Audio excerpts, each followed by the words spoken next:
Okay, so sorry about that. So part B of this, we're going to use what we found out earlier, which is that we're using CCLK divided by 8 divided by 2 as our clock frequency. So we need to figure out what the highest frequency component is allowed. To do that, we're going to use the Nyquist sampling rate, which is that Fs must be greater than 2F max. So we need to figure out what the actual sampling rate of this process is, of the ADC process. So this is going to give us that we have a clock of 100 megahertz. So that divided by 8, whole thing divided by 2, should give us a 6.25 megahertz clock. We know from the notes that it is 65 cycles to complete an ADC.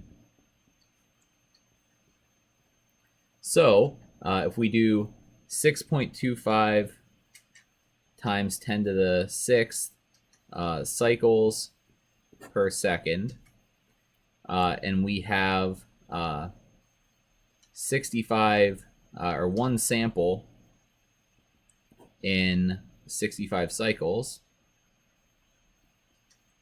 we can divide our cycle count by 65, and that'll give us samples per second, which is what we want to know.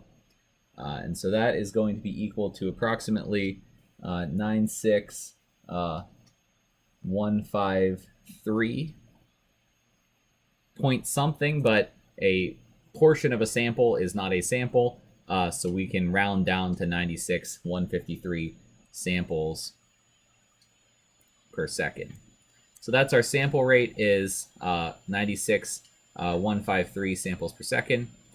So we can use that in our equation then. So 96,153 hertz must be greater than 2F max, which means that F max must be less than or equal to 48,076 hertz, or about 48 kilohertz.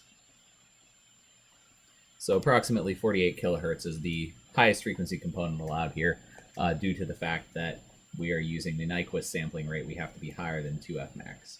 Okay.